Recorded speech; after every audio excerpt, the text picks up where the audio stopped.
Good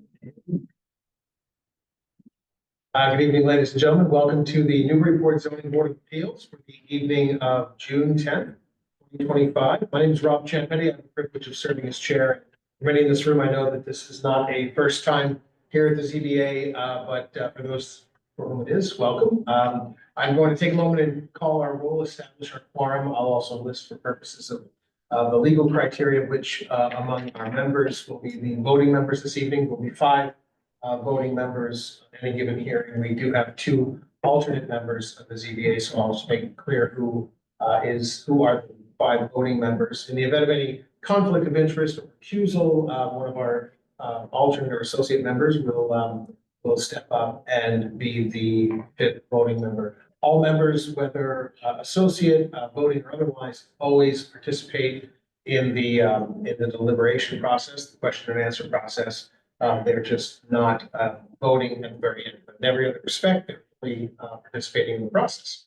So without further ado, I'll introduce the members of the board. To my immediate left, we have Mr. Stephen Delisle, our secretary. To his left, Mr. Gregory Bennett, member. Mr. Walter Buchanan, member. To his immediate left, Larry Ginta, who's our associate member, and Mr. Jared Eigenman, our newest once and future member. Jared has been on this board many, many years ago, and many of you know him as a member of our city council and city council president. So this is only a second evening with us, and we'll razz him every single time until he gets home. But again, I'm Rob Champetti, I'm the chair. Our voting members this evening, well, let me just call the roll, and we'll go through who's here and who's not.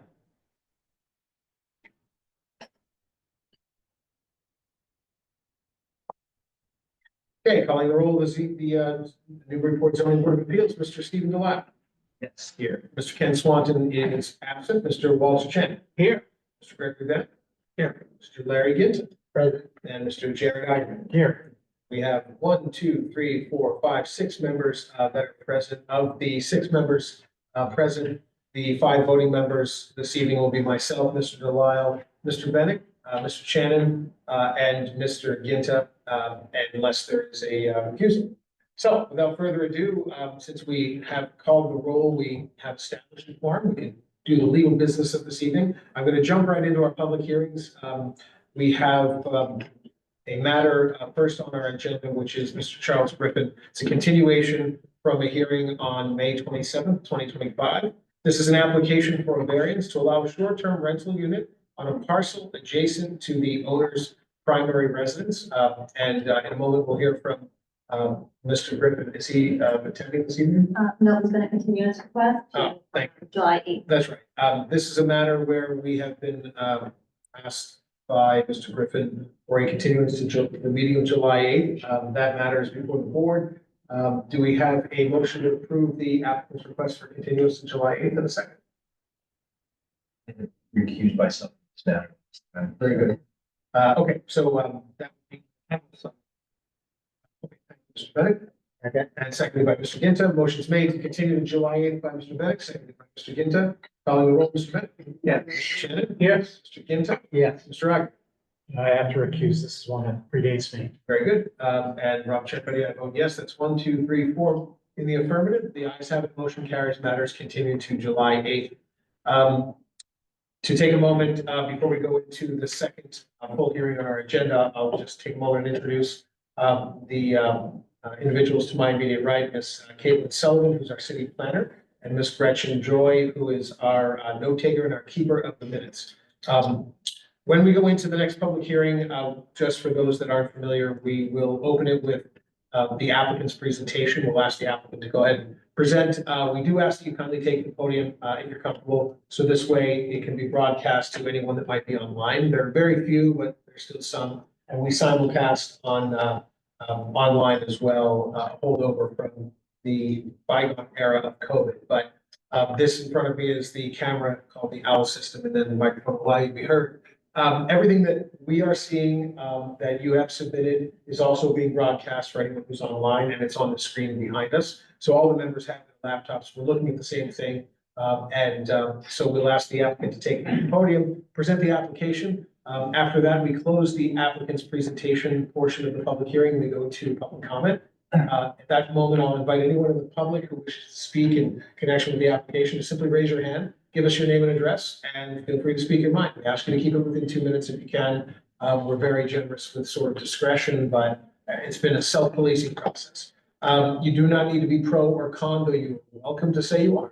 You can simply just raise your hand, and speak your mind on the application.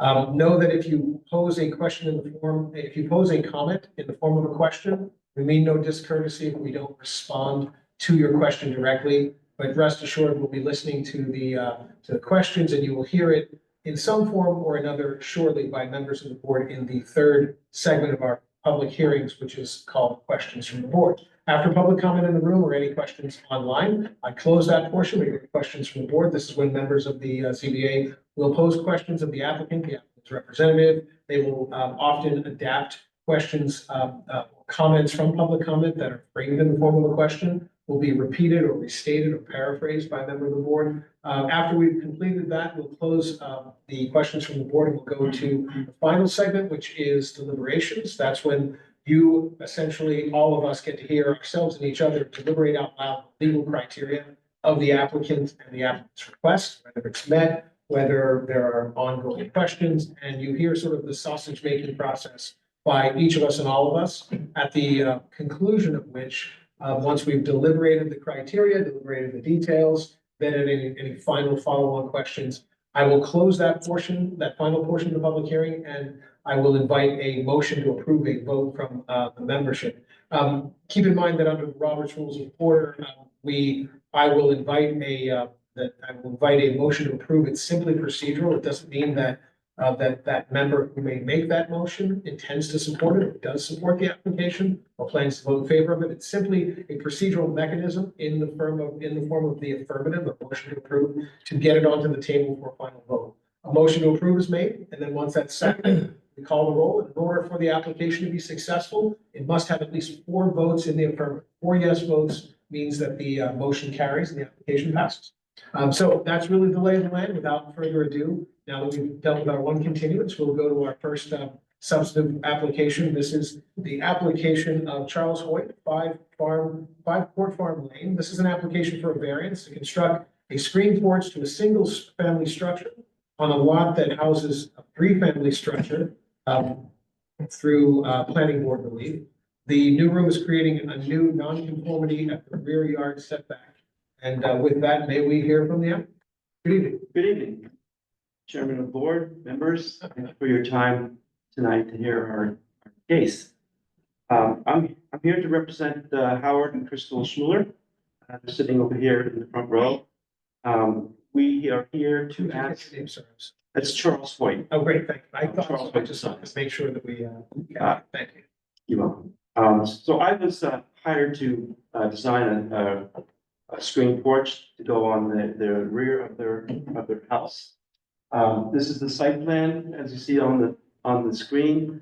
That colored in area is the 14 by 15 screened in porch. It is, we're asking for the variance of the rear yard setback. We're encroaching 14 feet into the setback. And we need to establish the hardship on why we should get this particular variance. So I'm reading from the written documents to support an application for a variance.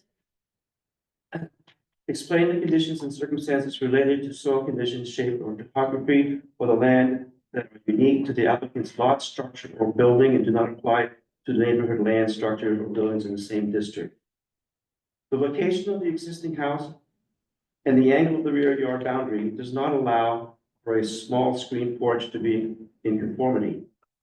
The 210 square foot addition is approximately 180 square feet beyond the rear yard setback and 14 feet into the rear yard setback. The other homes in Court Farm Lane development have their rear of home orientated in such a way that they have a 10-foot side yard setback. And as you can see on the site plan, this particular on the other lots in that development have a 10-yard setback. faces their rear. Ours is 25, so that is the condition that we were up against. That gives us the hardship. Explain how strict application of the ordinance would deprive the applicant of reasonable use of the lot, structure, or building in a manner equivalent to the use permitted by other owners or the neighbors' properties in the same district. The answer, a small screen porch will have a minor impact and affords the homeowners, the schmoolers, a semi-outdoor space to get out of the sun and protect them from mosquitoes and other bugs.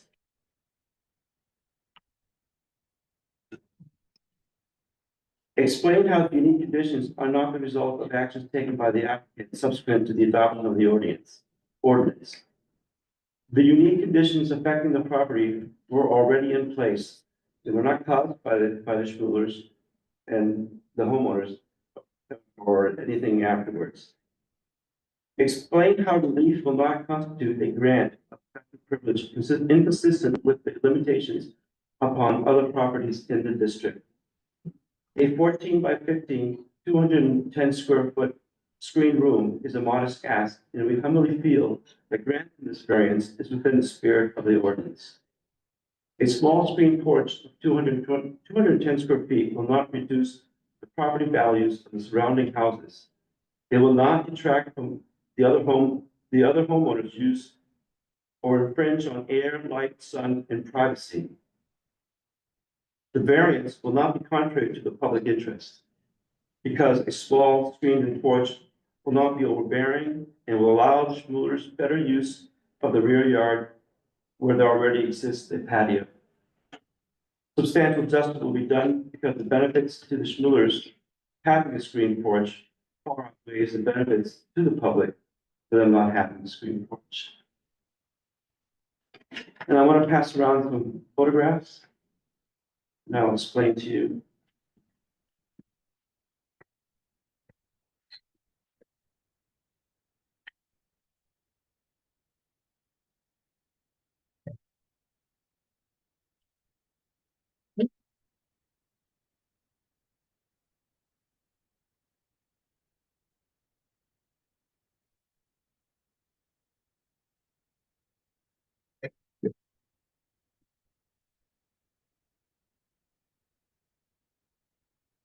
The first photograph is coming out of the back room of the house. So you can see that's the area where the screened porch is going. Second photograph is looking at the side of the screen room. That retaining wall is the limit to where the screen porch is going. The next picture on the next page is the other side view.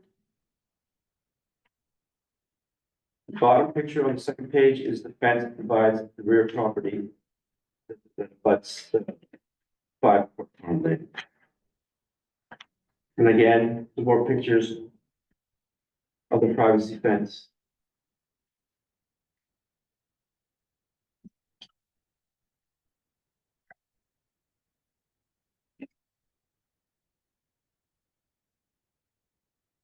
On the architectural drawings, sheet A1, you can see the floor plan and the 14 by 15 screen room on the back, the existing room.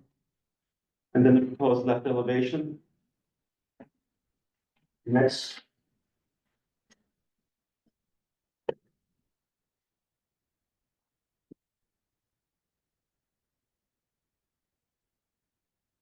A2 is the proposed right elevation and the proposed rear elevation. As you can see, it's pretty small. The ridge is not very tall. It's at 14 feet 4 inches.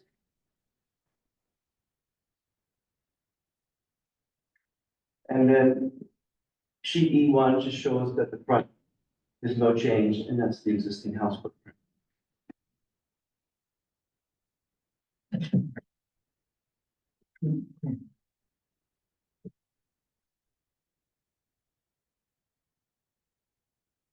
And the last page is the existing condition drawings, the other locations.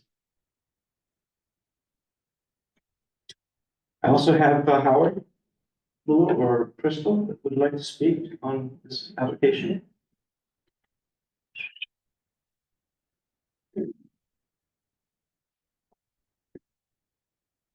Good evening. Howard Schmoller. Mike and I have recently moved to Newburyport, here about a year and a half. And we enjoyed our time here. New grandparents. We're enjoying the proximity to our grandchild. This evening, we'd like to ask for your agreement around our request for a screened-in porch, which we intend to use. We do the existing entertain our immediate family. And the difference is, we just like to have a little bit more comfort in the sense of less bugs, a little more shade, and perhaps a place to sit where we can keep our furniture inside out of the weather.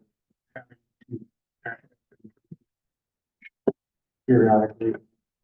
That's really our intent. Looking for a better experience living and being in the backyard. Our intent was to have, we said, a modest addition to the home. And we hope that you'll find that is in keeping with the intent of your laws and the spirit of the neighborhood. And beyond that, I have not much to say. Thank you. Okay. Anything further? That's it. That'll be it.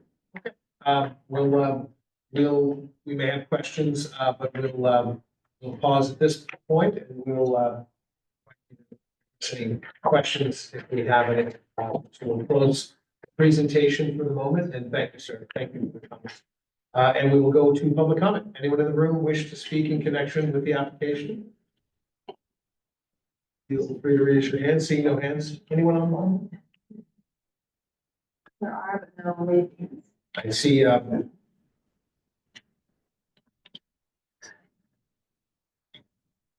seeing no hands online either. I'll close public comment and go to questions from the board. Who wishes to jump in first? Any questions? Would you mind putting the plan that shows the two other? Let me just understand. I guess the presenter, would you mind responding or? Sorry. So there are 3 units in this condominium, Yes, there is. and I think you said, and maybe I heard you, that 2 of the other units, the structures of the 2 other units are within the side yard setback. No, the way it's situated, the other 2 units that are in that development, their rear yard base is side yard setback, which is 10 feet. But the condition that gives us the particular hardship is our rear yard is up against a 25 setback, giving us not the ability to construct a screened-in porch without getting a variance from the rear yard setback.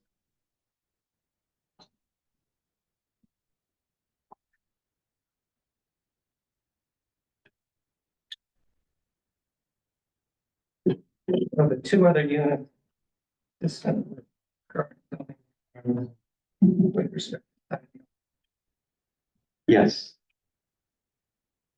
yard. And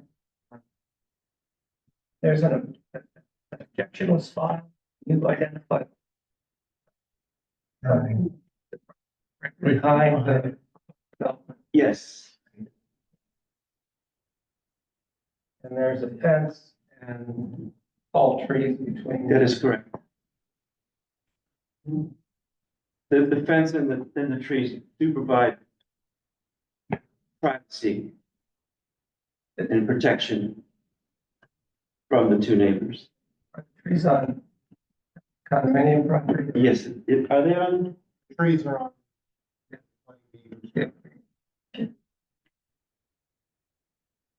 Thanks. Sorry. Can you mind? Sure. We have more. may have to stay at the podium for a minute. Absolutely. Mr. Bennett, yeah, I think we had Shannon as well as Mr. Agnew, but. Oh, sorry. You guys go ahead first. Oh, all right. There's no specific. So for the variance, the reason you're here is you want to put it out the back of the building, which will encroach on 25-foot rear yard setback. And the neighbors, the other two houses have side yard setbacks 10 feet. Why can't you go out the side of the house so you don't go backwards? You could do that by right. You wouldn't have to come here for a variance. We understand that, and that was originally when we discussed locating as we had to think hard whether we were gonna come for variance. Variances are very hard to get I understand that. and because of the hardship rule. Completely understand that. I mean, there's just a zoning thing with put the screen room on the rear of the house. Zoning wise to the rooms that are in the existing house, it works better. I think, It's gonna be attached to the existing, what is the bump out? Is that a screened-in porch? no, the bump out is, I think it's just, it's a sitting room. The hall, we use it as a hall. So whether you go out the back of the office or the side of the office, how does that change it? I'm just trying to find you. No, I understand. It was going back and forth when we were to put the screen in the room. We'd have to chop down a really beautiful tree. Yeah. There's some, roof lines that would be, challenging to acquire. There's, I think you said there was an H. And if we went to the top, that's where the tree is. Yeah. We went to the lower portion, you can see where the adjustment in the roof line is. You have to contend with that, well as all of the HVAC equipment is there. Right. There's no doubt it's simpler where you are, but it has the severest impact on the ordinance. You're already at the setback, 25 point, whatever it is, 6 feet. Anything.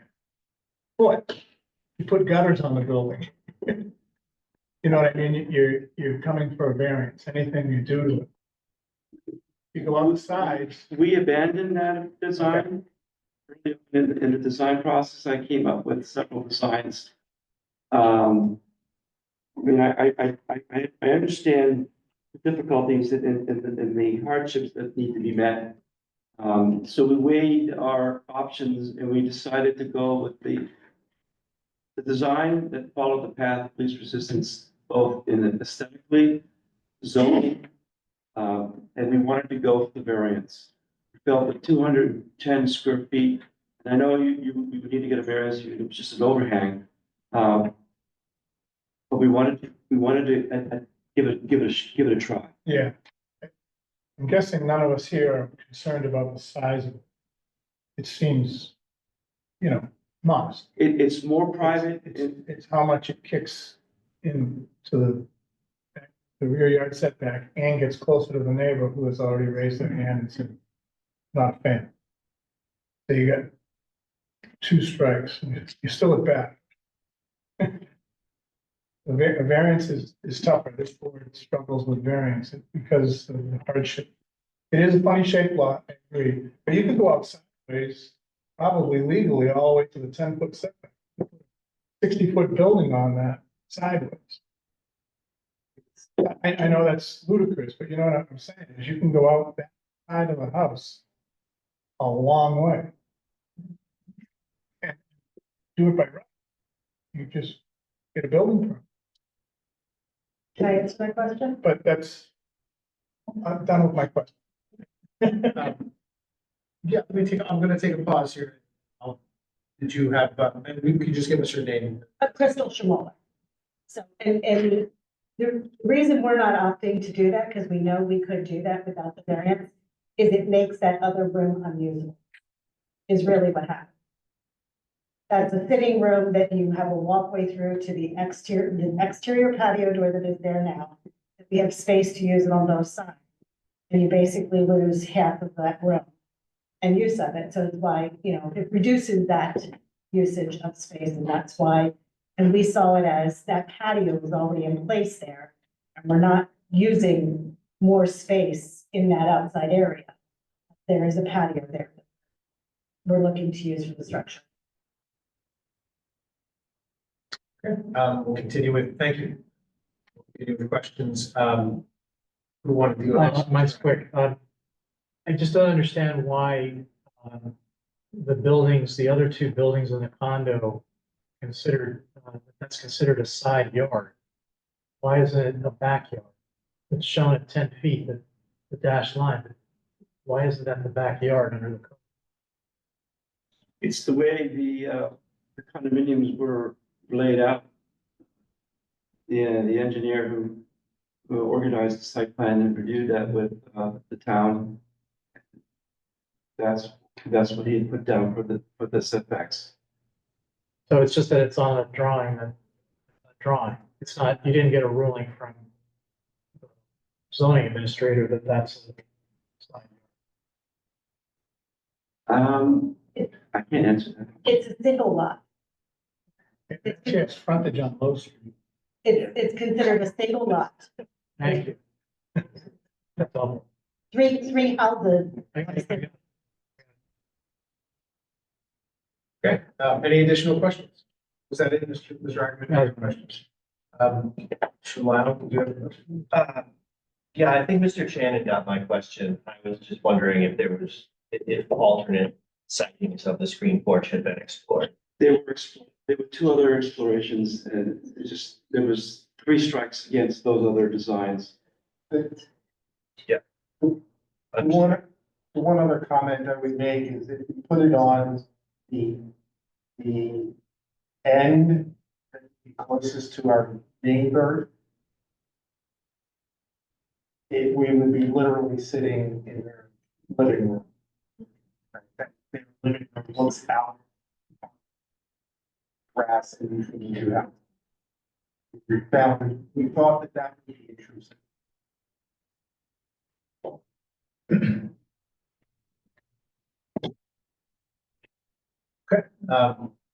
Further questions? All right, seeing no further questions, thank you, Mr. Boyd. Thank you, folks, for your input as well. I will close questions from the board. Brings us to deliberations. Again, we're deliberating the criteria for a variance. And who wishes to kind of kick things off for this discussion, for this portion of our discussion? Well, I'll go first because I'm a new guy. It really is out of no hostility towards, the end result, but the code really does not allow us. We just can't make the findings. They wouldn't be defensible. And we know that the immediate abutter is unhappy and they have presumptive standing. So I just got to tell you, if you went into land court, we get. So I just, and the testimony that they could, you don't want to, I understand that. Yeah, if it were sort of a substantially more detrimental standard, the argument that you could, you're just putting 3 walls around a patio might work. But for a variance, considering that it isn't just hardship, there's 2 other findings you have to make too. It's not a de facto rezoning. And essentially what we're doing is just saying, well, we want to wipe out your setback because we want to. And I just don't think we can do that. Sorry. I don't think it does anyone any favors to prove it. It's doomed. Further deliberations? Thank you, Mr. Ackerman. Yes. I'll go. And again, I'm just looking at the 4 bullets we need to allow a variance. The first one was the conditions and circumstances are unique to the applicant's lot, structure, or building and do not apply to the neighboring land, structure, buildings, in the same district. It is tough that it's located so close to the rear yard setback. So I do feel for the applicant in that regard. can't convince myself circumstances are that big of a hardship, knowing that there are options that get similar result. And even the second one, the second goal is a strict application of provisions of this chapter would deprive the applicant of reasonable use of the lot, structure, or building in a manner equivalent to the use permitted to be made by other owners of the neighboring land. Again, I think there are a couple of options. They might be more costly. Understand. They may not even be, as perfect. But they exist. So I think those first two conditions, I'd have a hard time proving a variance.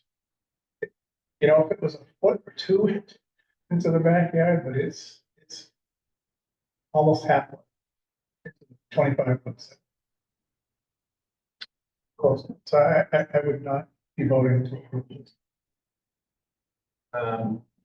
Rich, just Mr. Lau. Yeah, I'm gonna have to agree with Mr. Chagnon and Mr. Igerman. on this.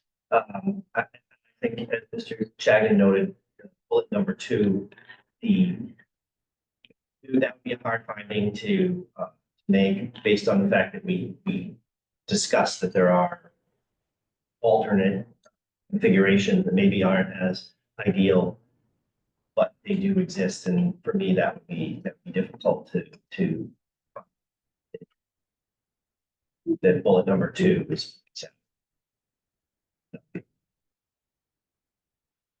Thank you, Mr. Lau. To take a pause for a moment, not to interrupt flow of deliberations. This is usually when I take a moment as chair and certainly include our applicant and our applicant's representatives in sort of what's happening, though not to suggest you are observing what's happening. As you may have discerned, the standard is it's very rigorous, and regrettably, for better or for worse, the way our, our brothers and sisters in the general court in Boston have written the land use statute and our zoning ordinance, all of which govern us as a board. There is a very strict standard and the highest in sort of what we do as a city and city boards to which we have to make findings of and meet in order to grant a variance. As you heard Mr. Eigenman mention or make reference to, there is a lower standard with respect to special permits for non-conformities. That's when we get to make determinations that are, whether something is substantially more detrimental than existing conditions. Here, we have to make a number of findings. I think the tallest one of which is a hardship, which can't be self-inflicted, of course, can't be financial, and a number of other things. It is a very tall and very sort of nebulous standard, but when there are other alternatives, even if they're not practically, even if they're not favorable, maybe even not even practical, it is hard for the board to put itself credibly to the other decisions we make or try to make without sort of offending the continuity of that. I don't ever want to see an applicant sort of find themselves on the other end of a vote that's not favorable, because the other standard that we're all beholden to is that if you were to find yourselves with a vote that's a family vote, you could be barred for up to 2 years with the same application to come back before the CBA, which is a harsh sort of, a harsh factor. And we rather always invite an applicant to take a pause, take a step back, request a continuance, maybe take another thought at this to determine whether you may even need to come back before us. If there's another alternative. I guess I don't know, but as you can sort of hear, already it seems there's a mathematical impossibility that is afoot, right? So I don't want to pretend like many of us are lawyers and many argue that lawyers are really bad at math. I won't suggest that I'm any better, but I like you, done the quick straw poll. I'd rather preempt this and give you the opportunity to take a pause and step back if you wish. If not, we'll continue deliberations and then we'll go into a vote. But I wanted to take a pause at this moment for that purpose. Can I speak? Yeah, of course, please.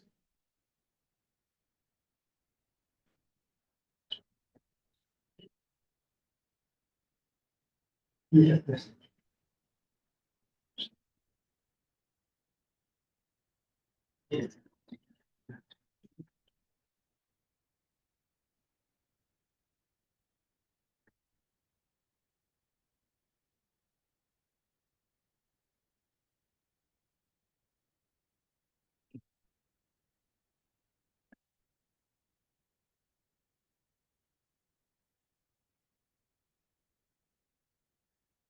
not to interrupt Mr. Boyd, but might, if you wanted to consider options, you would either entertain a request to withdraw without prejudice, which means it will refile, or a continuance, which means nothing changes and we keep everything open. Those are sort of the options other than I think at this point, we understand what the outcome's gonna be. And I think we either go for the final hearing and get the no, or we just withdraw, no prejudice. I don't think it doesn't matter which one we choose. Well- If we do, we'll get a variance. I mean, we won't be needing a variance with with a different design. correct. True. I won't give, I want to refrain from the urge to try to, say something next that might sound like advice. They're very different choices, those two. So I'll need you to pick one and we're happy to accommodate. We'll, what's.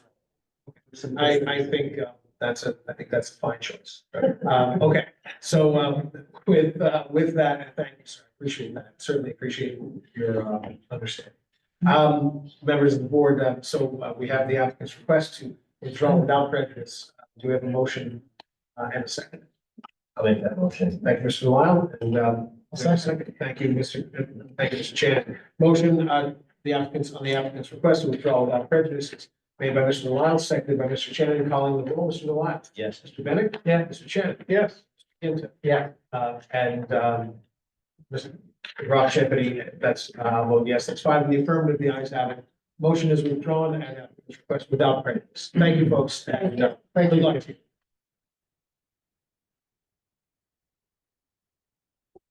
you. Okay, moving on to our third and final application for this evening. This is the application of Jared Lee Hubbard, trustee of the Jared Lee Hubbard 2020 Revocable Trust, and I'm sorry, Bridget Ann Harrington, trustee of the Bridget Ann Harrington 2020 Revocable Trust, care of Lisa Mead, Tallerman and Costa LLC. This is the application for a special permit for nonconformities for 47-49 Boardman Street. The applicant seeks all necessary permits, permissions, and approvals to construct two small additions which extend the pre-existing non-conforming side yard and rear yard setbacks and increase a non-conforming lot coverage. Attorney Mead. I'm sorry, Chair. I'm sorry. This is another one where there's an appearance because I know the neighbors. Very good. I guess, So our five voting members for this application will be myself, Mr. Delisle, Mr. Bennett, Mr. Shannon, and Mr. Hinton. Thank you very much, Mr. Chair and members of the board. For the record, Lisa Mead, Tellerman Costa 30 Green Street in Newburyport, on behalf of the applicants Jared Lee Hubbard and Bridget Ann Harrington, who are the owners of the property. With me this evening is Leah McGavern, who is the architect on this project. Go to the next slide, please. So the property is located at 47-49 Boardman Street. It's a two-family structure, which the applicants own.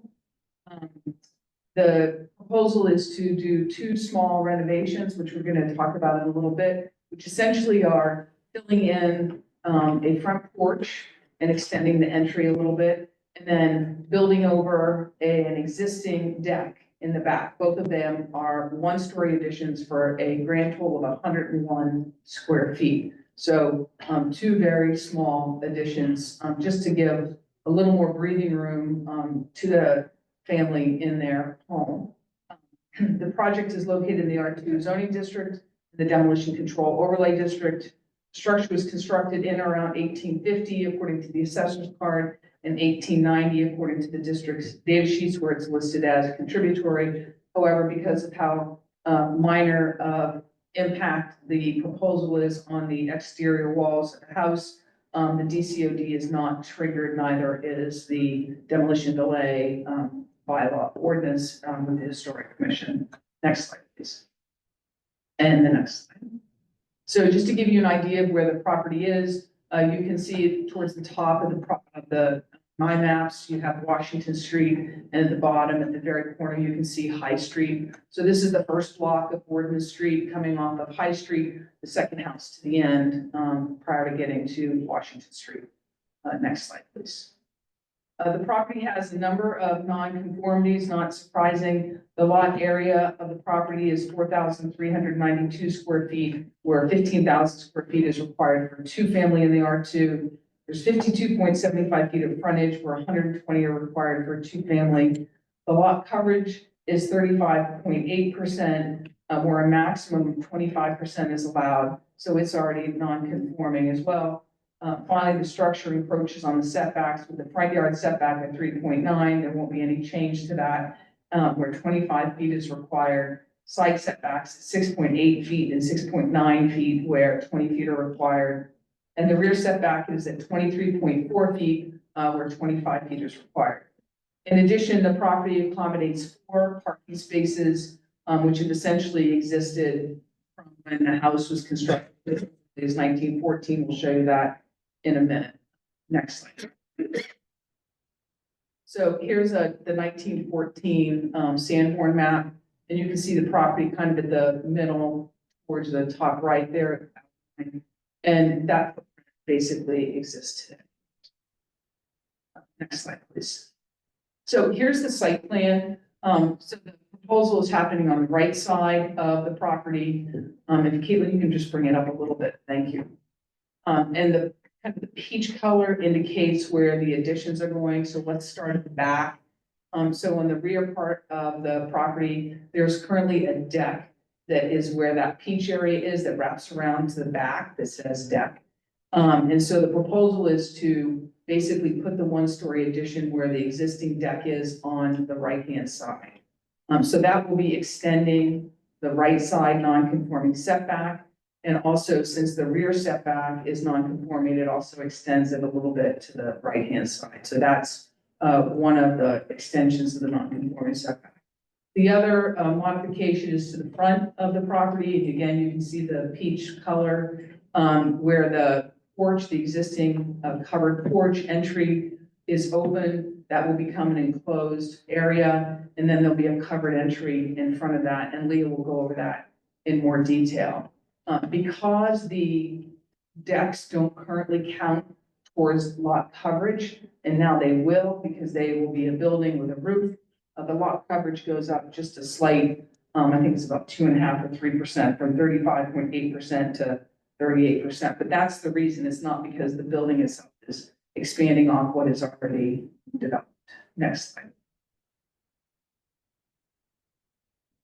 And so we thought we'd show you, so you can see this is the front of the property, and you can see the right side porch that's going to be filled in, and that kind of entry will be brought forward slightly. Next slide. And here's the back, so you can see the deck, how it wraps around. The addition will stop at the corner of the house. And then when you see Leah's drawings, you'll see that that extended deck is going to go away, and there'll be a little step down in the back. And that slider goes away too, and more appropriate windows will be constructed in the new design. Next slide, please. Here's the opposite side of the house, just to give you an idea of where we are. And the next slide. And there's a trip down the side of it again. Next slide, please. And this is, again, the opposite side on the left-hand side entry. And with that, I'm going to turn it over to Leah to go through this. Hi, Leah McGavin, 10 Hancock Street. I'm the architect for the project. I don't have too much to add or too much to say because I think it's relatively self-explanatory, but I'll just point out that the entry addition, which is 23 square feet, it's a very small amount of living area, but it gives a lot of breathing room and a place to dump jackets and coats and backpacks. The owners of this house have 3 young kids, so they can really make a tremendous use of this new space. It was designed to keep the same general look. It'll still look Victorian. The existing roof over the current entry will stay exactly as it is. It will just be extended to have a new front covered area for the landing to the steps to the main entry. So it'll look almost exactly the same. And certainly from the front, it will be kind of imperceivable, the difference. And it'll remain symmetrical on both sides from the front perspective. And as to the addition in the rear, again, it's using an existing deck area. It just gives a little bit more breathing room to the kitchen so they can actually have a real island in there, and they can use that as a place to eat with the 3 kids. and be able to store more food essentially. I mean, so that's what 100 square feet is going to do an awful lot to make this house more usable for the family. If you have any other questions about the architecture or style, the windows will be in keeping with the existing style. Windows, unfortunately, they're not original, so they'll match what's there. Yeah, and then I'll entertain any questions after these answers. So Caitlin, why don't you go back up to the architectural slide there? So here you can just see, this is a good view of the two of the bays in the front, and you can see the existing entry on the left and then the proposed entry on the right. And to Leah's point, you can barely tell the difference because it's the same covered area on the next slide. And then in the back, I think one of the things that's important about the changes that the applicants and Leah proposes is you can see that spider goes away in the back, that area is cleaned up and a more appropriate set of windows are added, and you can see then the egress into the backyard, which is drawn on the next slide, please. And again, this is the existing conditions. Next slide. And then the proposed conditions, which is just blown up. Thank you. And the next slide. So as the board knows, the standard for a special permit for nonconformities under section 9B2A is that first there will be no addition of a new nonconformity. As I explained, there is no new nonconformity.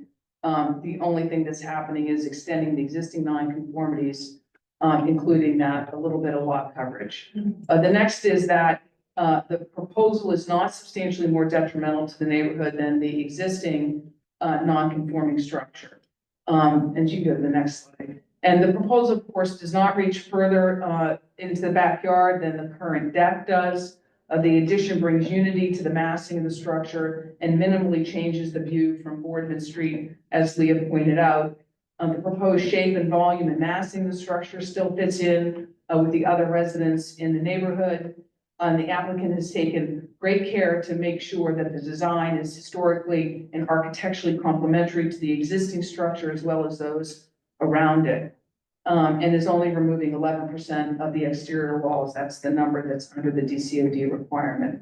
Again, the lot coverage is only increased by 2.2%, but that's because the decks don't count as lot coverage and the footprints are on top of where the decks actually are. And then a big part of the deck in the back is being removed and not replaced.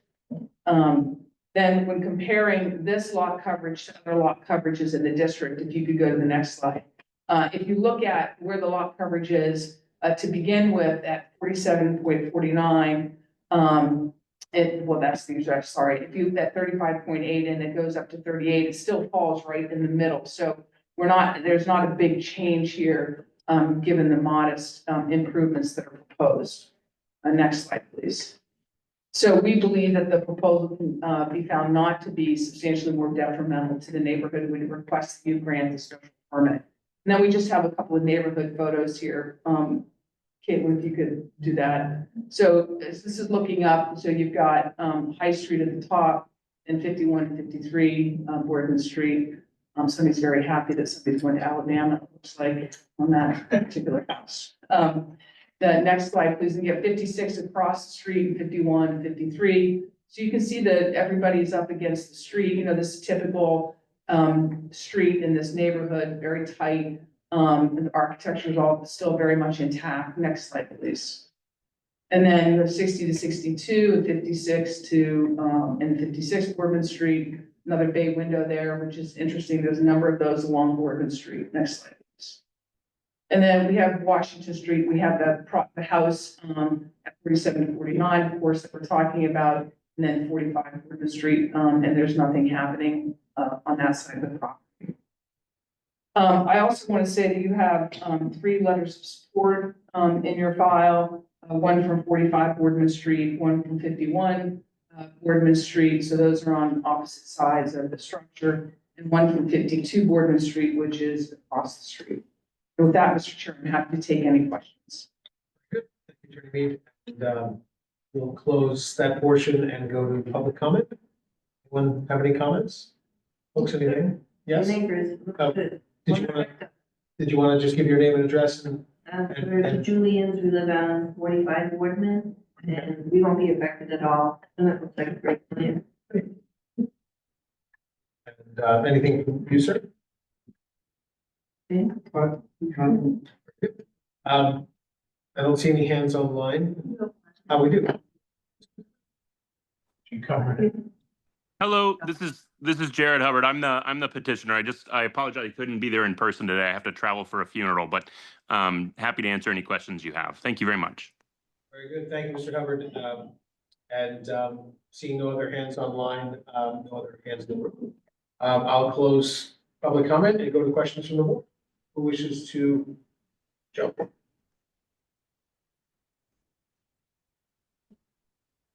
I'll jump in. Special permit for non-conformity, we're looking for any sort of new non-conformity or a substantially greater detriment to the neighborhood than what exists currently. Although we do have a little bit of a increase in lot coverage, I don't really see that either of the two criteria would be impacted by this application, so I'm disappointed. Very good. Any further I concur. Question? Questions? I have no question. It's a deliberate question. Yeah. All right. Any other deliberate question? Any other questions? No question. Okay. We'll close that and go to deliberations. Mr. Lau's question is really A deliberation. so you don't have to say it again. Put it under that category. Thank you. Any further deliberation? I agree. All right. I agree. Good. Mr. Bennett, anything? I agree. I follow the same line with my colleagues. I don't see any further deliberations. So we will close deliberations. Do we have a motion to approve? Motion to approve. Thank you, Mr. Hanson. Oh, thank you, Mr. Bennett. Motion made by Mr. Hanson, seconded by Mr. Bennett. Oh, Mr. Lau? Yes. Mr. Bennett? Yeah. Mr. Shannon? Yes. Mr. Hinton? Yeah. Oh, yes, it's 5 in the affirmative. The ayes have it. Motion carries. Thank Good you luck very to much. and thank you very much. Thank you folks for coming. Yes. All right. Having completed that last application, that concludes our public hearings for this evening. I will close public hearings and open up our business meeting. We have before us the minutes correction of May 27th, 2025. Any comments? There's one edit. Always with, of course. I love that. I could just stop reading. Good. Okay, item E, third paragraph, third sentence. Sentence says concerns about abutters. I think it should read concerns of the abutters. You're changing something, it's worded. It almost makes it sound as though we're concerned about abutters. Concerned. It's the concerns of the abutters. Just makes it clear. It's a nit, I know. Well, Yes. I can just barely speak English. That's it, and I move that we accept the minutes as submitted with that change. Second. Motion's made by Mr. Shannon and seconded by Mr. Ginton. Mr. Postman, all those in favor say aye. Aye. Opposed? No abstentions. The ayes have it. Motion carries. Minutes approved. Thank you, Rich. So other updates from the chair and planning director. Obviously, we have our 40B coming in next meeting, and it will be, full contact, full impact exercise. But there's, I'm going to try to do everything I can and with everyone's collaboration, of course, to avoid like the plague of special meetings, because I think it's already a taxing exercise to, volunteer our time and ourselves, our emotion and energy on board. So I've spoken with Andy, and I will invite the conversation with every one of us with respect to being careful about setting the docket, with any ongoing applications. I think at the minimum, we should start, get your thoughts on it.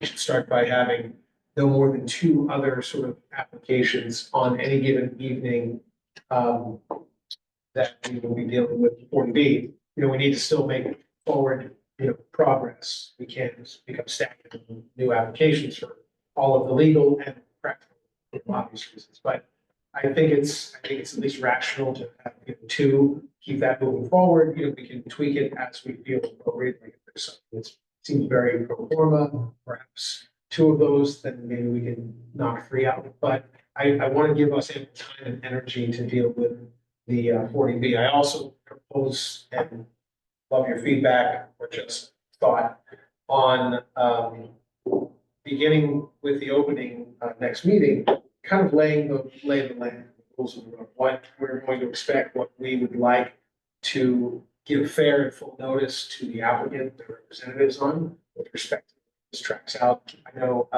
Jared has quite a bit of experience in the private practice sector, maybe others here do as well. I do very little bit of private practice, and I do long ago, almost irrelevant, experience. So long ago. Because we're the comprehensive, everything set with us. So we have the power to set a legal budget so that we can list peer review and professionals. We have the power to give fair notice to all of the other sort of professionals that we would want the applicant to enlist, or allow or fund us to enlist so that we can have the expertise we need to properly do the job of comprehensive permitting when most of the work will be outside of our typical work, dealing with everything, every single permitting body, boards, all falls with us. So, we might not be traffic study experts. I'm sure we aren't. I know I'm not. We will be dealing with, drainage and hydrology in ways that seem hyper, geotech and hydrotech. And so we need experts there, engineering, design, other, areas from, from wetlands impact to, anything we can think of. So, so that's something to sort of think about. I think we can have a conversation via email between now and that next meeting, to sort of make sure that we come out with some, we come out organized with that first sort of thoughts. I think if we lay the groundwork for what we should expect, we can continue to be credible. I expect we should all expect a full house. Many people, if not the vast majority of people, have no idea how this process works. So educating and re-educating gently but sharply, as though everyone in the room on evening 1 not be the same people on evening 2, just kind of restating it, will help kind of keep us honest and keep folks, hopefully dull the sharpness of what might be ire members of our community who come in with a certain sense and sensibility about things, perhaps. And we want to make sure that they get to focus their energies on the substantive part of it and not misunderstand the procedural part of what we do. So I'm going to try my hardest to make sure that we, educate, re-educate what we can do, what we can't do, how we do it, so that members of the public see some continuity and read that as credibility process. Hopefully hopefully the wheels don't all spin. That's what do you guys think? Does that sound like sort of- Yeah, I think the, from residents' point of view, they would want to see us have representation here. And you had mentioned experts. Yeah. I mean, I think on the first night, we should have a attorney from, the city that is an expert in 40B. Yeah. We have a lot of smart folks here, a lot of legal folks, but this might not be our criteria. And we need somebody this is their criteria. I don't want the residents to think that we're out lawyered. per se on this. I want to make sure we have somebody in the room that knows this law. Do you think, we should plan to do that from 9/1 forward? Yes, yes. So, why don't we make that request of our city solicitor? And I know that we talked about this offline, so that is fantastic, you know, best foot forward. And, I had another one, just because I've sat in several of these. I think it would be worth, maybe you're already alluding to it, is you say the lay of the land is explained to the public. The public has no idea. Most of the public thinks that we can just say no. We can tell these people, go home. No. And we really can't. I mean, we can as long as we're ready to, you know, get boys, drugs and money.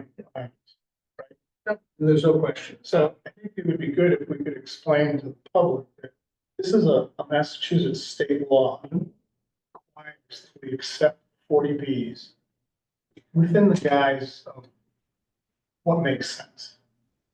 Well, it's a delicate, and that's fair to say.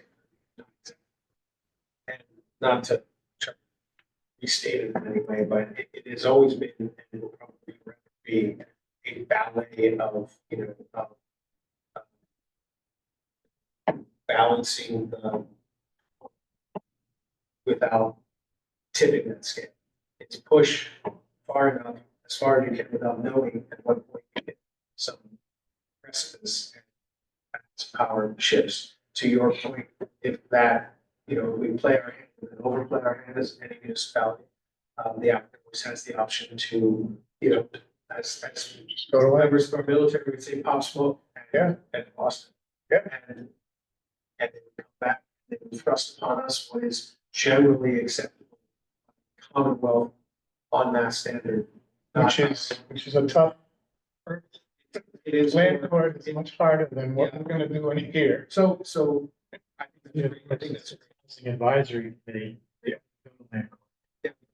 and so, and so they will hold us to a standard, not a Newburyport standard. Right. Hold us to a general averaging standard where Newburyport and any of the, you know, sort of Essex County and others are way right up against Hampden County and Chicopee, Mass, and everywhere else, does not bias favorably if we're thinking about local control. They don't care what we think is best for Newburyport and our community and residents and that city. So yeah, that's great. Or maybe have, you know, new council, You can have, take the first pass. someone should throw it out. And then we re-explain it.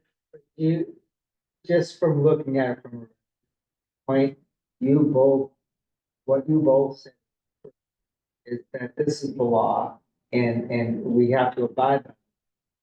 You said, we're gonna turn over every stone along the way, to make sure they're working within the rules, if you will. That we as a board, we're gonna make sure they check every box. Because that's why we're here. And it is somewhat a negotiation. There are gonna be things they're gonna propose. You could propose an alternate they might find acceptable because of something within the city ordinances that fits us. Well, one In thing, my town, I was in roof pitch. Yeah. We talked someone into doing a mansard roof because it doesn't look like this big steeple. Yeah. It dulls it. Builder said, fine, yeah, it cost me a little bit more money, but I get what I want, yeah. But yeah, I think things like that are negotiations. well, one thing that would really help, I don't know whether it would be Karis North that comes in, because I know from the time I was on the city council, there's a litigator getting in the wings, who just does 40B, right? So you may want that. Come in the first night and just summarize these rules. But I agree with Larry that, well, first on the rules, there's a big difference between the standard for saying no, which is very, and imposing a condition. Yeah, As long as you don't make the project uneconomic. Right. You don't kill the project, you can tell them. That goes to Larry's point, which is, you know, I plan on the first night to lay my cards on the table for a turn of need and say, hey, here are the experts I think we need.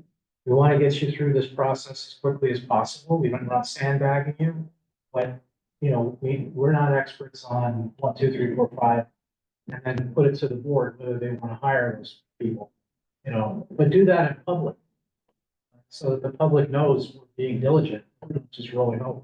Agreed. So can we get that? So, yes. That our city solicitors for it to be- Yeah, I believe that's already planned. You've already reached out to that. Should we set a time on it? Or if you just let this go on the meeting? on the meetings every night. Yeah, Oh, I agree with. for instance, you just let it run amok. No, I wouldn't do that. You'd be here till 11:30. I'd rather come back, Exactly, you know, just and just continue, do it in continue. bite-sized pieces than have these marathon sessions. No, we won't do that. I think we should, so I want to do the other two applications or any other two applications on our doc, we'll do first. We do first. It will always be the third item on its. Yeah. And no matter what happens, we have to have a hard stop, and we should just simply say, this is what it is. Yep. And that is, what? Is it 10 o'clock? Well, it's 7, 8, 9, No, 10, 9 o'clock. 10 o'clock. It's not 11. Yeah, let's not do 11. No. Um, During COVID, didn't we say 10:30? Maybe 10. I think that was Used. Well, we got, we went to 11. we went to midnight. I remember this. That's right.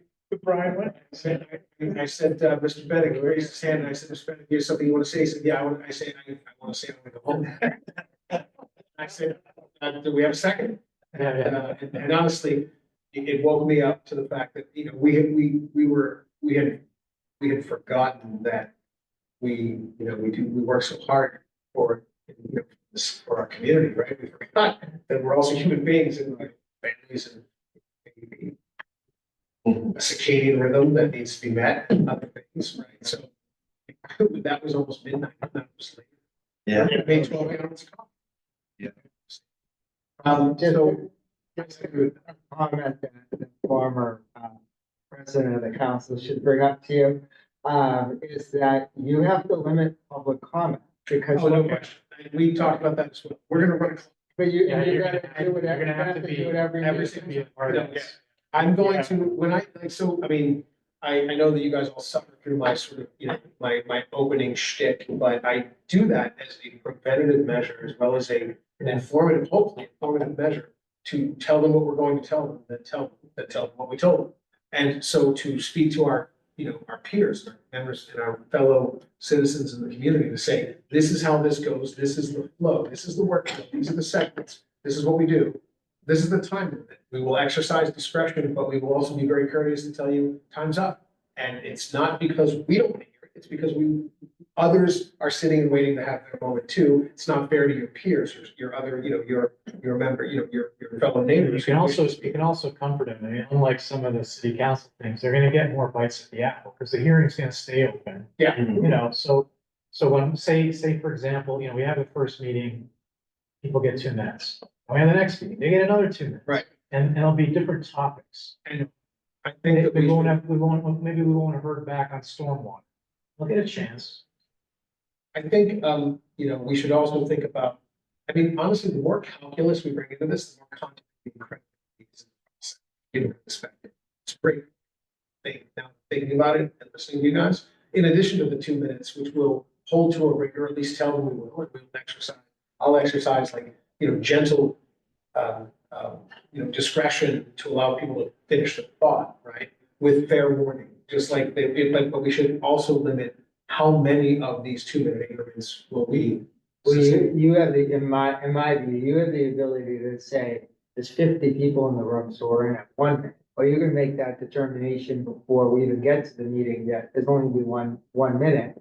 And then secondly, you're only gonna speak about what's presented to us today. Right. I don't wanna hear about stormwater issues when we're not even talking about stormwater. Yeah, that's a great point, and that's just about like, you know, telling them what we're gonna tell them, you know, and giving them, you know, giving them that expectation. It's a great idea, because I think folks, if they start to read weakness in us, they will violence. Another one that's works, believe it or not, Not with everybody. And you know, you guys, this is great that we have two members of our city council who served at, you know, like at length. You have experienced this. We've died under public. Pitchforks and torches about I- dogs and. You guys aren't wearing, you're wearing none of your purple hearts either. But another thing that often works, Rob, is, you can say to people, listen, you know, if someone said something that you thought was really good, you can just say, I agree with Mr. X. Oh, that's good. And it takes 10 seconds, then they know that, you know, they get a tick, you know, that they weren't ignored. But it just saved us a minute and 50 seconds. Important. 50 people, 1 minute, you're burning out. You And have plenty of work. our brain cells explode, we just can't. If you get a lot of people, you won't even get the public comments the first night. Yeah, that's a problem. Yeah, but if we tell them, you know, we're gonna keep this We're not hearing. gonna get. We're not doing, we're not gonna be, Do you want to make them sign in on a list, like in city Yeah, council? it would be good. That's up to Rob, you know. signing in on this. Yeah, so there is a queue of people that are gonna talk. And, You and, mean like have like, Clipboard. yeah. so if we had a clipboard, we had, like let's say we just decided.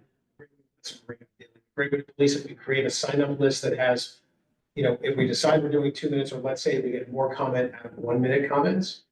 And are we thinking about like dedicating an hour to, 50 minutes to that, because that would be 50 people, or is it 40? I think you really have to do that on the fly. Like, you'll get the list. This is a really good idea. Also, it saves Gretchen time because they have to give their address. Yeah. So that saves another 10 seconds. Right. I live So- at such and such. You don't So have to basically, say- we have the list, we tell people to sign up right now, like, and if there is an open slot, you get it, and if not. And then, you know, Caitlin can hand you the list and you can evaluate and say, listen, I got 60 people here, you know, and then you can decide how you want to divvy it up, 2 minutes each or 1 minute each, or I think 1 minute is too short. I wouldn't do it. Most people can't. I've never done a minute Yeah, because minutes tight. they get upset. Exactly. It's probably the better way to do is say, listen, I want to give everyone 2 minutes, but once we get to an hour, I gotta stop, come back next time. Yep. It'd almost be nice to publish this stuff on the website, so if there's sort of organized groups, I assume there will be. You might have. that don't know what the rules of the road are. And maybe they'll, one person speak for the group instead of. That's right. Like, you know, I don't know who these folks are, I'm just saying that this is generally how this works. Yeah, I even had hearings where, you know, the person speaks, he says, everyone who agrees with me, please stand up. And they stand up and the minute taker notes, you know, 30 people stood up. So we've got a sign-in list, Less than 2 minutes. 2 minutes, Yeah. so we said 2 But minutes. you always have discretion, you know, Yeah. you can wing it. You can wing it, but that So would be do the we- rule. Do we let anyone who wants to sign up, or do we create? Let the list govern. who- Yeah, or again, truncate it. If Well, there are 100 people on the list, there's no way you're gonna get through them first. No, so you do that. You take the list and say, okay, if there's 100 people on the list, we don't have any time to get any work done. So like, if somebody who stands up says what you're thinking, and I call your name, just say that comment's already been said, we'll move on to the next one. And then the note taker can note, you know, this Yeah. person seconded. Do you think we'll actually get the public comment the first night? So you I think the think we- presentation will take I think 3 hours? I think it will be expected of us that we hear from the public on the first night in some capacity. Absolutely. We can't get out of this room alive. Because sometimes the presenters take, I mean, it's comprehensive, right? So It's the first night, they should be under somewhat of a time restriction too. Well, I think it's good, I mean, Yeah. Lisa has a lot of experience. she does. She doesn't need the parameters, you know. I mean, they could 60 waivers. I think we have to go over every one of those. Not in one night. Yeah, you do, first night, Right. because they're on the table. No, we can continue. Yeah, it's Aren't they gonna give you a comprehensive document? They did. They did. You got it? We have it in writing. Okay, so we already know the waivers. Yeah, we know. We're not gonna get through all of that. All of that. No, I'm not saying vote on it, it's just, they present and then you go to public comment, right? Once the presenter's done. you follow the same. Well, don't you also want us to get out public consultants we want? Absolutely. Three things you gotta do that first. Yeah. I would also, staff can talk to the applicant. I mean, again, we have the written material. We don't need to do a filibuster. No. And we're gonna continue that thing. We're not gonna like say, okay, we're done, we're gonna vote now. They're gonna get another chance. Well, It'll be weeks, if not months. right, and they know we have experts. There's no rush to do anything, it's just the first night is the unveiling, we've already got it all.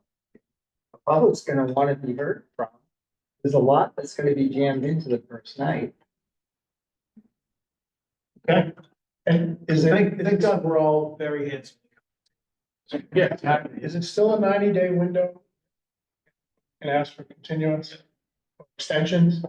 Is it 90 days? No, I know it's 180. No, Yeah, 40 days to make the decision. We're not gonna need, what's that? we're not gonna need that whole time. That's 7 months. We're not gonna need 7. Okay, so sign up list. Caitlin, can I ask you to? As they walk in. Yeah. Talk to the Let's have, city like, clerk, talk to the city clerk, right? Every 2 weeks. let's have a table or something where like we have a list. It says sign up for public comment and then That's a great idea. Do we want to block it that the public can see? Something we can run up on the street. Yeah, like a chess. No, Yeah, you don't have to. Do you have a gavel? you. It would protect you, just having done this, it'll protect you from criticism, you know. Have a gap. No. To have a clock. Oh, of course we're gonna talk. I don't like the cat. I mean, I think I've got powdered wig still, but I, you know, I have to hurt the gavel. Yeah. Good to have a I standard. had to like that, close the whole hearing. That's such a The job. official timekeeper. Was someone's gonna. Yeah, we'll have 45 on body too. May I make a prosaic request? Is it possible, Caitlin, to get the file in hard copy and a note? It's very difficult to work. She can't, at least for Do me. you think they'll bring them for us? Actually, but I thought one of the documents is 706 pages. Well, under the rules. Yeah. It's, you're supposed to give us 20 copies anyway. Oh, So then ask them to give us 20. but I think you can cut us some slack on like all of the tables. Yeah. I mean, the stuff that The transportation, essentially, yeah. that you provide, and we can make requests as needed, but. Yeah. The application itself, the cover letter, request, the zoning matrix. Be very helpful. If you had a stack of them next to the sign-up sheet, that will protect us from criticism as well. Although everything's available online, members of the public will say, I haven't seen this. Here's a copy. So will you ask Lisa Mead?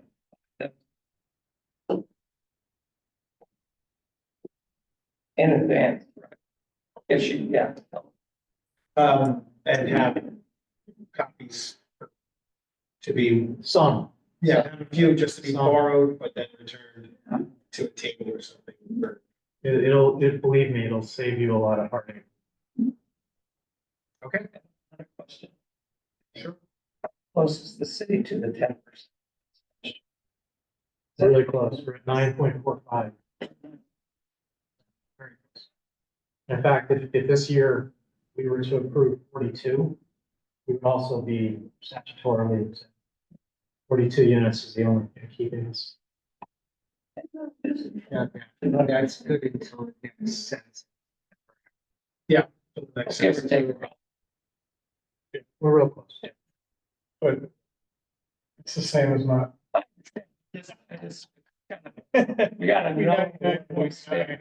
Now, We should, I mean, that's a legitimate question to ask the litigator, because when you go to the hat, they're supposed to be making a decision based on, local need. Right. there is a difference between local need of, 8,000 units, and 2 units. Yeah. There's a difference. Yeah, absolutely. I mean, it's highly relevant. But Which I think gives us a little help. A little bit. It's not as, it's not an eject button.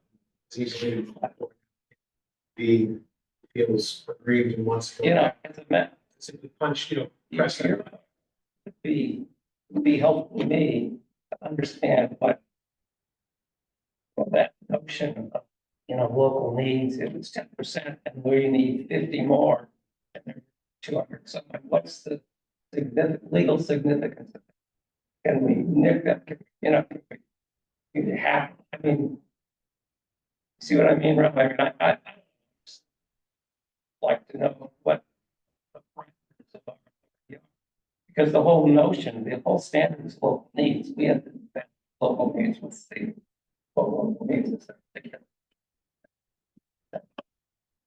The overarching is our or presumption. I think I read it right, you probably know. There's a presumption if you haven't met the goal yet, that we have essentially. But Well, I think it ratchets the other way, actually. If we were over the 10%, or if we were to develop 42 deed restricted units this year, then the hack would defer to us on whether a project was meeting local need. Because we haven't hit those numbers, we're still under the 10%, we haven't got to 42 in 1 year. My understanding is they reverse the burden. We're gonna have to show at hack that there's something really horrible about the project that conflicts with the local goals and so on, which would be really hard to do. But you're right. I mean, we should get, that may be something we want to go into closed session on, actually. I mean, get our attorney. Let's, ask them this question. Maybe we do that after, we do that on night one. Do I go to closed session on night one? After, yeah. If you can, if you get the same guy on the same night, it would save him a trip, save some legal fees. Well, that's what I mean. He's here for the open. Yeah. Let's keep him here for, closed session. And I'm sorry. Just, no worries. And just, the sooner we learn this. Yeah. The sooner we confirm our suspicion and our collective respective suspicions about how this, the mechanics of this plays out, the more credible we will be outside of the session. It's better to have that sooner versus to discover. I don't want to get caught like with your question, No. That's directed to us. And we have to say, not sure. Golly, that's Yeah, that's an interesting question, isn't it? It's a horse and different. I don't know, I don't want to be in that position ever. It is an untenable position. Go ahead. Rick, what were you gonna say? You had. It's so relevant. No worries. Okay, Caitlin, we good with kind of. We got quite. Yep. Yeah. You don't raise your hand. That was fine. Donovan is about 76-year-old. Anyway. So do we receive a lot? Do we receive opinions, reports from? Absolutely. Are they in this file right now? No, Yeah. I've been pestering Rob and staff about this because I don't wanna, I wanna be able to tell the applicant on the 24th. So, but here's the rule. So they didn't do a traffic study on their own? No, they did. Within 7 days of getting the application, staff has to send copies to all the other stuff. Right. And Andy did that. He did that. So my understanding is he's getting some studies. Like we have our own transportation engineer, TXC. Right. So they can, peer review it. But hold on, there's a question I had for the attorney, because the statute said that we have to invite them to appear. At our hearing, yes. Commissions, et cetera. So they may fortunately have to show up in person. And I think that may be because they want the applicant to be able to cross They being the, whoever the department is. So, you know, Chairman of the sewer you, board. you mean the other boards, commissions? they may have to come in person. Report their reports. So once they submit their advisory feedback reports or studies, they need to walk it and be here. That's what the statute says. If there's case law, I don't know. And based on that, though, we can still request a peer review from a third party engineer. Always. But we're never gonna have these there. June 24th. No, that's what I'm saying. If that's just the opening, I was just saying on June 24th, I think we would say, here are the reports that we are gonna commission. Just so you know, I think it's only fair to the applicant. Well, hold on, are you saying that the water or the sewer commission doesn't have an obligation to submit a report to us unless we request it? Correct. We don't have an obligation. And when and under what circumstances, how do we do that? And he already made the request. He made some requests, but there are others that he didn't make. I'll give you an example. Under the EOHLC guidelines, the state guidelines, when they gave that fundability letter, which is in the file. Yeah. Which made them eligible, they're supposed to look at sustainability. But there's nothing in the application other than like, we're gonna do low flow toilets, if you saw it. So, I'd want to hear, we have people on staff here in the city who know about this. Energy efficiency. I think I want to tell the 24th, hey, just so you know, I'd like to hear from those people. If you're not doing stretch code, why? Because they ask for waivers. Yeah, I don't know what they're asking. So that's an example, and Andy didn't ask for that. It would be helpful. So we do that, not to interrupt. We're gonna plan to do that.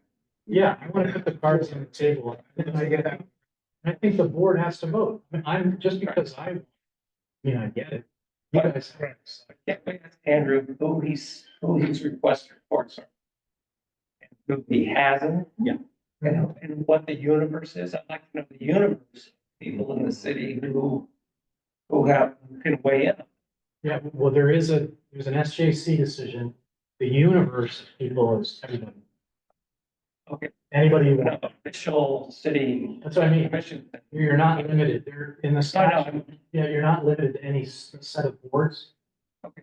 Anyone who works. But I guess at a minimum, You want to know actually what are the things that exist in City Hall that could, those boards, agencies and authorities within the city government that are available to respond Yeah. to a request who is everyone? to submit. I got you. Yeah. It's the sewer commissioner, it's the traffic guy, it's the what?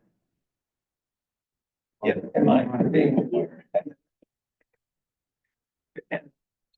You want John Eric here. Oh, the weird, Yes, sir. They were doing- Can we ask that information, man from that? So we can. Let's ask it. Yeah, Randy was thinking of that. Or- Yeah, well, hold on, what is Andrew planning to give? I think like the back information you're saying, he was thinking would go in the staff report as usual, but we can get that information to you sooner. Okay, so Andrew proposes, we will receive a staff report. Yep. And it will include, what's his contact with experts? okay, and when will Andrew provide that? Is he anticipating to give that to us by? Yeah, as usual, like maybe like a week before. Okay. Okay, that'll be very, he's doing a lot of. So. We'll wait for the report, because it's up. It's got to go. But one that's a weird one, and I think the only reason I mention it is I think some of the public will jump on this, the school. Is depending on the size of the units, whether they're 1, 2, or 3 bedroom. It impacts the volume of children that will end up in the city. And very, very few towns look at that. Very few towns and cities say, 200 units, I'm gonna have 100 kids. No, that's a good catch. We've done that. And Mary and I did that. We did the, and I think your school boards and stuff are good at estimating Yes. Oh, they know. capacity. They do know. And I know a couple of times it was overlooked and we had parents in here and a couple of teachers going, we can't take 200 more kids. We don't have the capacity. We'll have trailers up. We either ask for an expert. Sure. Well, the school committee has to do it because of school choice. Yeah. They have to know how many seats they have available, and there is an accepted calculus based on bedrooms.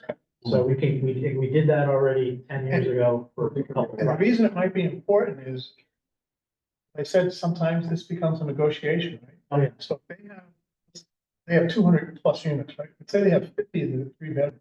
If the impact on the schools is so severe, you might get them to knock into 2 bedrooms. Yeah. And it's still financially feasible, and the stress on the schools goes away.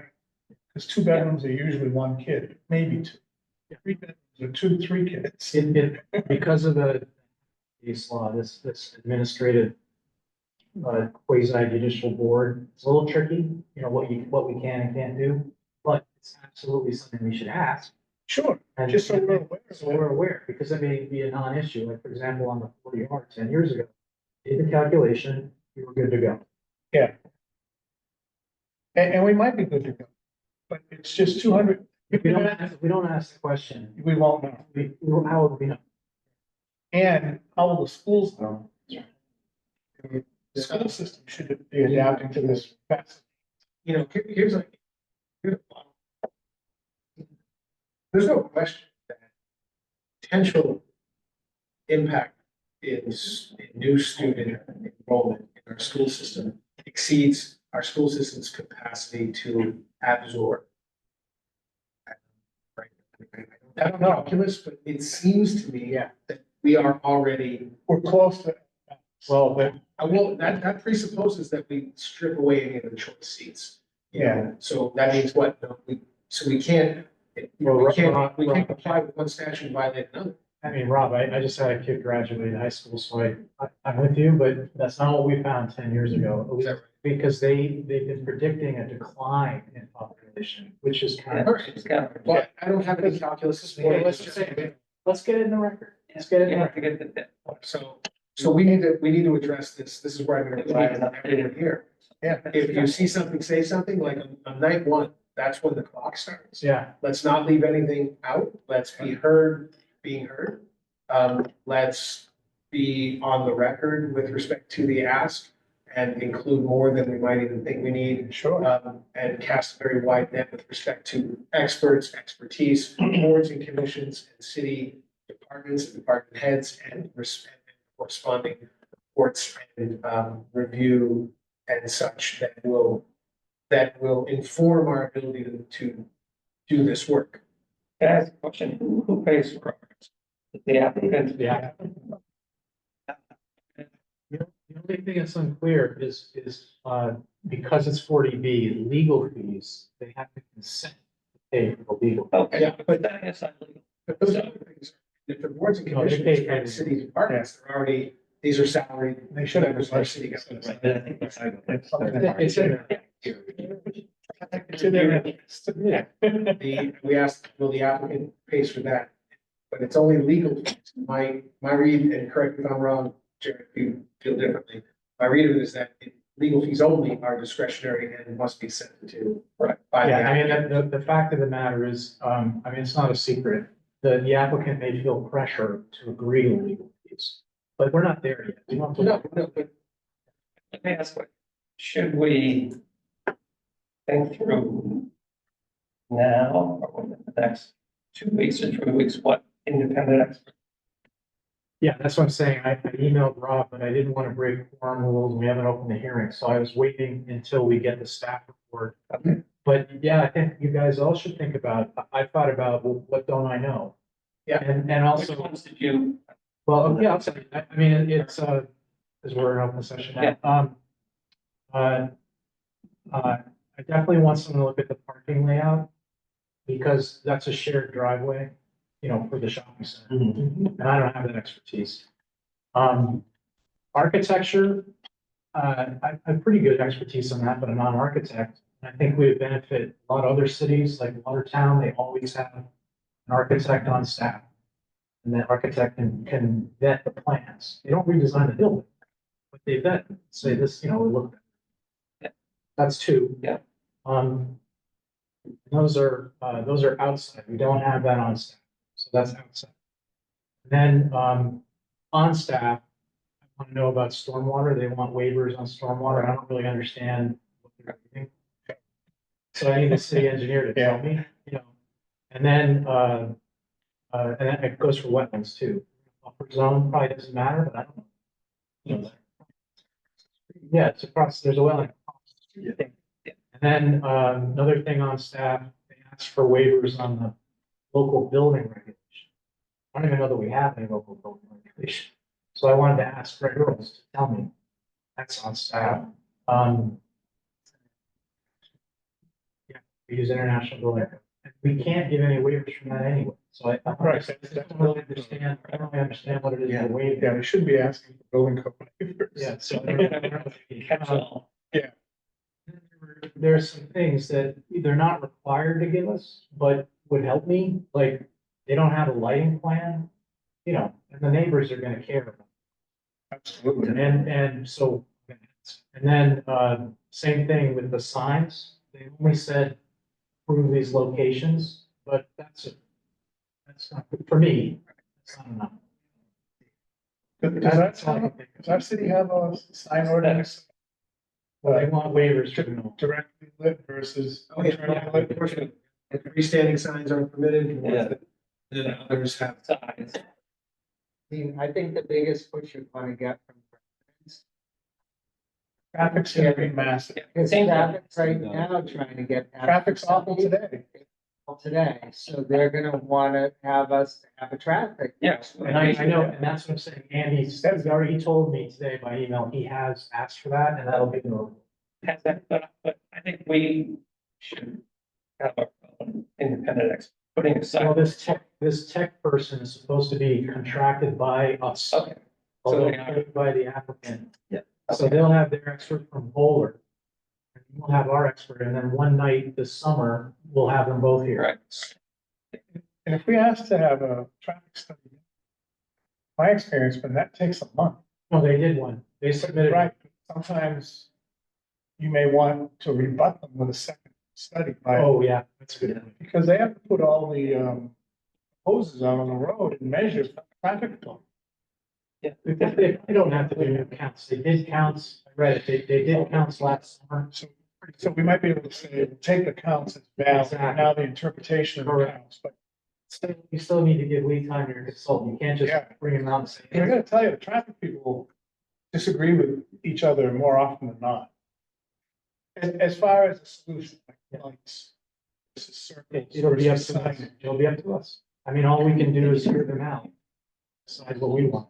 You know, sometimes those things push the project off into another one. Well, it would if they had to do, if they had to do like a signal, Or multiple. but I don't know that we're gonna get there here.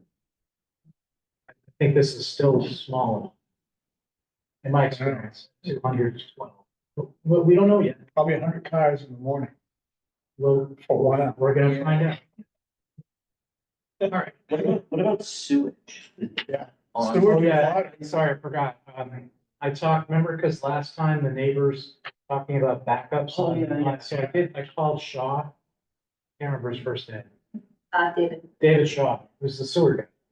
And, I was talking to him about that.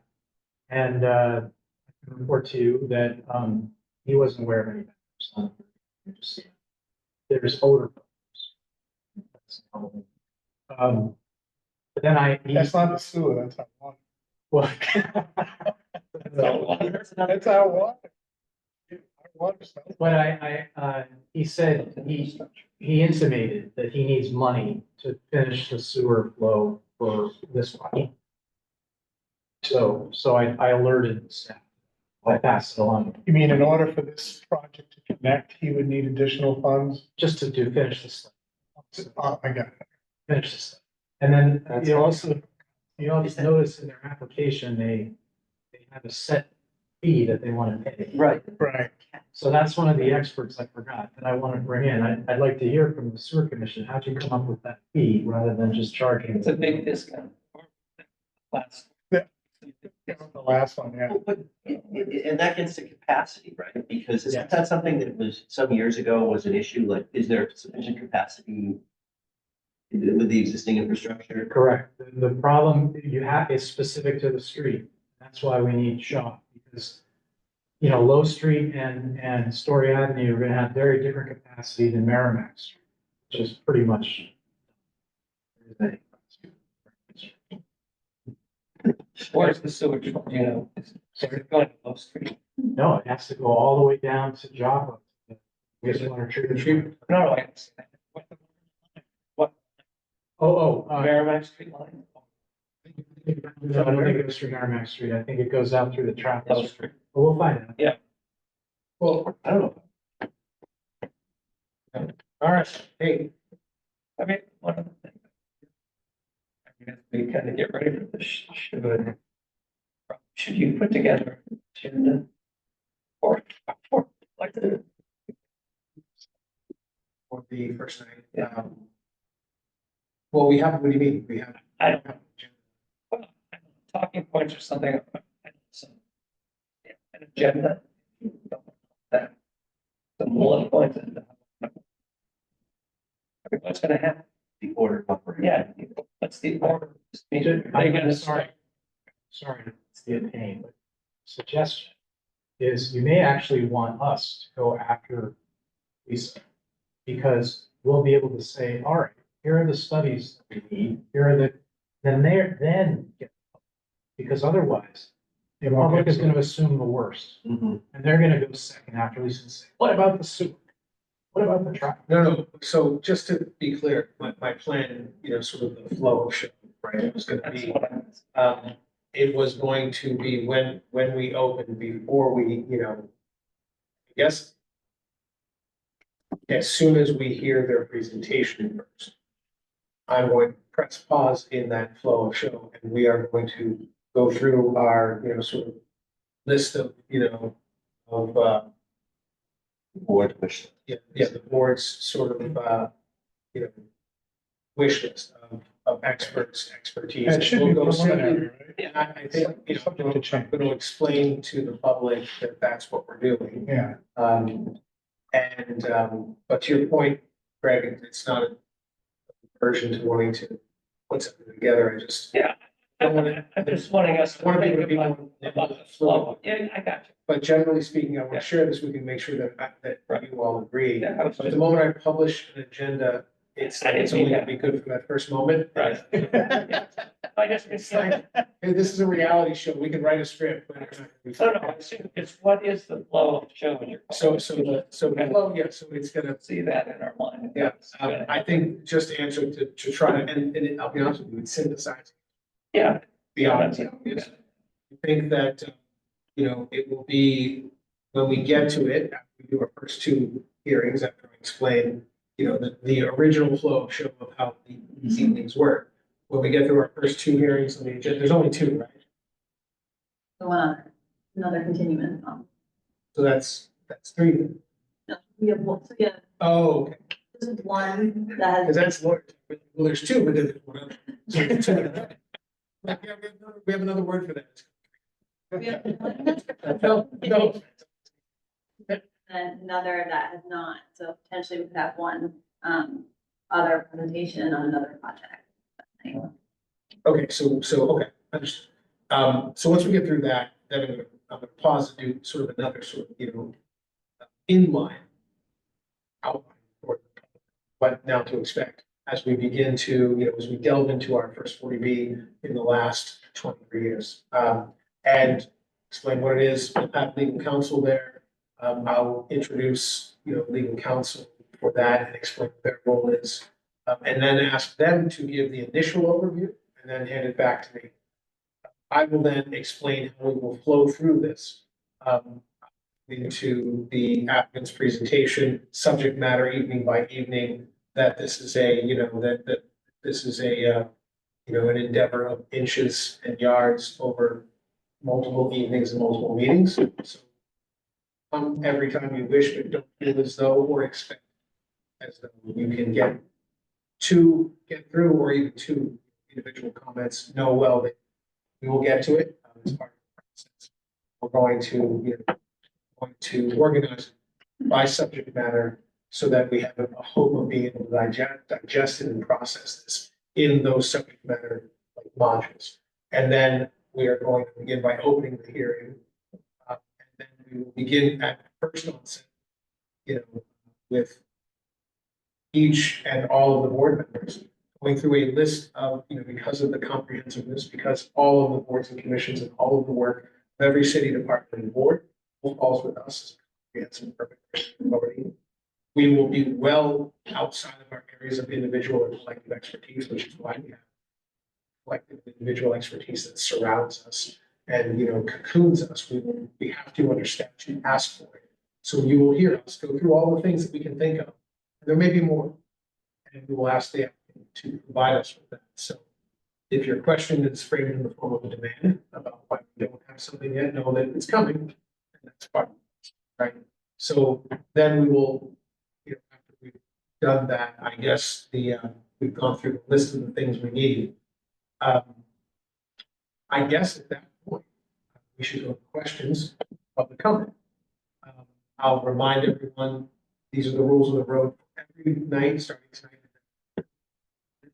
We'll go by the sign-up list. We will endeavor to get through as many as is practical. We have a hard stop, and we will continue to have that hard stop at 10 p.m. So that we can be nimble and sprightly for the work that we need to do every single night. And that is a hard stop. That's a hard deck and no fly zone, right? That's just so govern yourselves and your time accordingly, knowing that you can come back. When it comes to individuals, we're going to ask you to keep to a sharp 2 minutes. We'll govern it with a clock. We'll ask you to read the clock. We'll read the clock. We will, as politely and courteously as possible, ask you to stop talking. And it's no discourtesy intended. It is simply an adherence to making sure that we can hear from as many people as we can, do the best possible job of gaining this information. We'll go through that list, but we will keep public comment to, and I'll tell everyone we have 50 people on the list. 50 people in 2 minutes is 100 minutes. We're not going to do that. We will keep our public comment to what? Well, it depends what time you give a speech. You just say, we'll stop at 10. We'll stop at 10, yeah. So I will do some quick lawyer math and try to then enlist the correction of all of that by everyone else. We will go through that until we're out of time. What about people online on Zoom? Mind speak. Well, the way we did it on the council is you have them raise their hand just so you can get it. So they'll have this list and they have to raise their little yellow hand. You gotta count your fingers. Yep, everybody, people in the room get precedence. That's, I'm gonna let them know. Here, you go first. And if you are, if you're online, you go second first. And that's just the way we'll do it. So then that means we have to add people online to the list. And we run the risk though of them never getting to online hands. You need to tell them up front that the people in the room are gonna be speaking first, and if we get to you folks online, if we get there. If not, you'll have a chance to speak at our next meeting. Yeah. Or, Right. sure, No, I mean, as the chair, this whole online thing is really at the board's discretion. You don't have to allow that. So I think you'd be doing people a favor, say, listen, why don't you come in person, right? Oh. Because now that we have all kinds of problems with the online, at least on the council, where people shout obscenities, they don't give their real name. I don't even believe this. we haven't had that, but we have heard clinking glasses and we've heard people come down with the flu. Yeah, well, buckle up. In the middle of their, by the time we get to the public. We have people that come down grievously. And that's the worst we've seen. Nobody's ever shouted obscenities. No. Question for you. If I'm not here on the 24th, Come on now. What do you mean if you're not here? it's my anniversary. Oh, shoot. Yeah, can you? Love the meter. am I allowed to watch it and then sign the affidavit, so I get back to that? Of course, And on the not next only are meeting? you allowed, you're encouraged. Yeah. Okay. Yeah, no, it's demanded. Yes. Yeah. Plan on having a few anniversaries this year as well. Yeah. All right. As we get by this first one, just as you described, I think that's, You think that flow, that's, that makes perfect sense. I'm wondering though, as we move ahead, are we going to designate this evening for a discussion on this, on the architectural issues related? I think we should, try. So. Try. Every night I think should we have a should- theme. Yeah. It'll say, It'll say start to money think too, about because what I just say, we just need architects that night, another night, we need traffic engineers. It's like, you don't have to come with everybody. Right. so let me ask, how do we broadcast and publish that, if at all, in advance? You could put it on the, you could put it on the agenda. Yeah, open meeting law, you just give people written notice. All right, you know what we do? How about at the end of our work, we hit 10 o'clock before we continue, for the evening. We should have a discussion and allow ourselves the flexibility of designating the next subject matter for the next meeting, so that everyone in the room is on notice, anyone online, if we do that as a notice, and the planning department has time to put that on the agenda for next time. I think it's So- perfectly reasonable. I don't see why I think an applicant would. Everybody knows that. Yeah, so we can do that, and we can do it based on, the logical, the flow, we may find that, we just want to start with like the big broad strokes. Could you ask? You can dictate the pace. of this. You can literally tell them at the next meeting, we want to talk about stormwater, so come prepared. And that's it. That's it. It's just. That's it, that's what we're talking about, and we're not our guys here, you have your guys here, we're gonna spend a couple hours talking about stormwater. Yeah, that's how it should run. And I think that's great, and it also will hold true for the public comment piece. Yeah. If your comment begins with anything other than stormwater, we will have to invite you to. It's not on the agenda, it won't be on the agenda. We're not gonna be able to hear from you because it's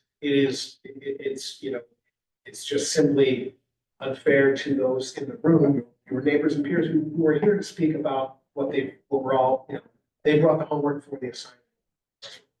People can always write in. That's the other thing. Like if someone's like, well, I don't want to talk about stormwater and they have a borough at their site. Yeah, due process, right? They will send us a letter. So, Andrew. It's okay. Andrew to identify the broad topic areas that he thinks we should be covering. Yeah, that's a great idea. And then we can circulate that and we think there are any other. I'm gonna We can start to tee this up. Great, that's a great idea. I'm gonna share that with the public too. Here are the Yeah, top absolutely. subject matter. Yeah. We invite you, compelled to, but we invite you to organize your thinking, your comments, so we will be organizing digestion and process of this work. And to create some, some momentum as well as some just, cohesion. We will be taking them on by topic. It's also efficient, it's economical. You don't have to come to every one of these public. You're here with, specific concern about traffic. You can observe if you wish. We should make it online so people can watch. But you're saying that I have the discretion to say public comment is only in person. Yeah, you do. Check with the city solicitor. If that's the case, I'm doing. The governor keeps doing emergency laws to allow you to do it online. So COVID, Yeah. it was not allowed.